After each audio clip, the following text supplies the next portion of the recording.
Here we go.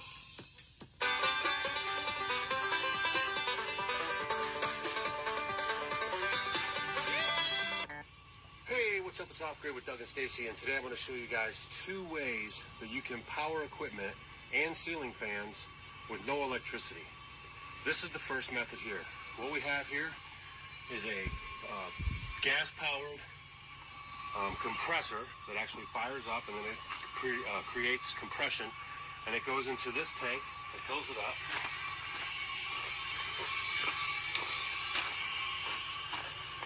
When that tank fills up, it comes around the corner here. It fills up this tank, and you can see there's another tank. So that system fills up 3 big tanks full of air, and then these lines run into the building, and they actually run ceiling fans inside and some other implements, other equipment. And I'm going to show you a different system, and then I'm going to show you actually in that building how the air actually makes it to the equipment and runs it. But I wanted to give this to you. This is an off-grid hot tip to run your equipment and your ceiling fans all by air. And like I said, that right there is a gas unit that you can use if you don't use a windmill. And the next thing I'm going to show you guys, they actually use a windmill to turn and fill up the tanks. And then once they fill up, the windmill stops. So I'm going to take you over to the other building right now. I'm going to show you how that works. Hopefully you guys enjoyed this video, and we'll see you in a second. All right, so the reason why I'm showing you this is because this is ingenious. So we're at one of the Amish stores, and this windmill is up there. Once it fills up with air, it fills up a compression tank. And once it fills up, it stops spinning. The hose is piped down the compression tank, piped down to the compression tank. This is the back of the store.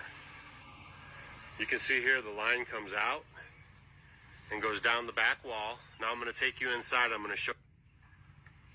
All right. So all the lines, see this here? All the lines come in, and then they hit this regulator, and there's some filters on there that take out the moisture in the air. Then the lines go up. Now this is all air power. And then they run the sewing machine. See that? The hoses come down and run the motor. Everything's run off of air and belts. All this equipment is run off of air. See that? It's a whole workstation run off of air. Now, we go in here, and you can see the ceiling fans have the air line going to them, and it all runs off of air. So in this building here, they got a concrete floor, and then they have all these ceiling fans that run off of air, and it's almost feels like air conditioning in here. So there you go. Off-grid tips right there. All right, so that was the second building. So guys, these are great tips if you want to live off-grid on ways that you can incorporate air into running pneumatic tools, fans, everything like that. So this is Off Grid with Doug and Stacy. I'm Doug. Don't forget to check us out on Facebook, Instagram, and Twitter. A microhydro generator is a mechanical device that converts the potential energy of water into electrical energy. The RFD 102A detector from RF Diagnostics is an RF to DC converter which can be used to detect microwave energy. This model can be used to harvest energy from 0.1 watts up to 1 watt, with a frequency range of 60 Hz to 6 GHz. The RFD 102A detector is battery-free and only requires 1 milliwatt of power to activate the LED. At 5 milliwatts and above, the LED becomes much brighter. It is portable and easy to use. Simply hold it near an energy source and voila! The LED can be removed and leads can be attached to a voltmeter so the part can be used as a gauge.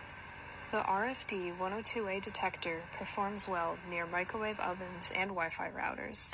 This device opens the door to endless possibilities for tinkerers and pioneers in energy harvesting. Buy yours now at rfdiagnostics.com.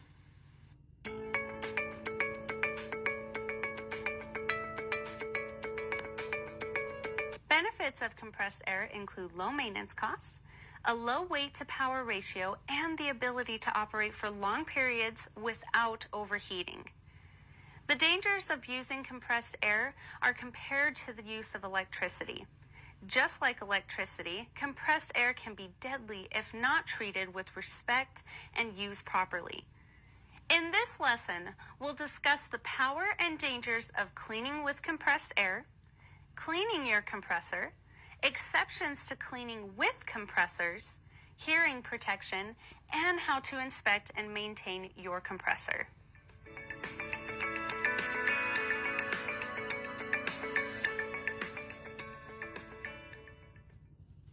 Like any tool or piece of equipment, air compressors must be regularly inspected and maintained. In general, before using compressed air equipment, always inspect it and make sure everything is in good working order. Hoses should be checked carefully for any sign of damage. Air hoses with cracks or other damage should be removed from service. Air fittings and couplings should also be inspected. They should fit tightly into the hose and be clamped securely with an approved machine clamp. If couplings require locking pins, make sure they are in place before use. Never use homemade air nozzles. Keep tools that are used with a compressed air in good working condition. If a tool is dropped, inspect it for dents and bends. Do not carry tools by the hose. Test the valve of the compressor regularly. Never remove the guarding around the belt and shaft of the compressor motor. In this video, I'm going to cover multimeters and how to use them to measure voltage, current, resistance, and continuity. First up, at the bare minimum, make sure the meter you're looking at can measure voltage, current, resistance, and continuity.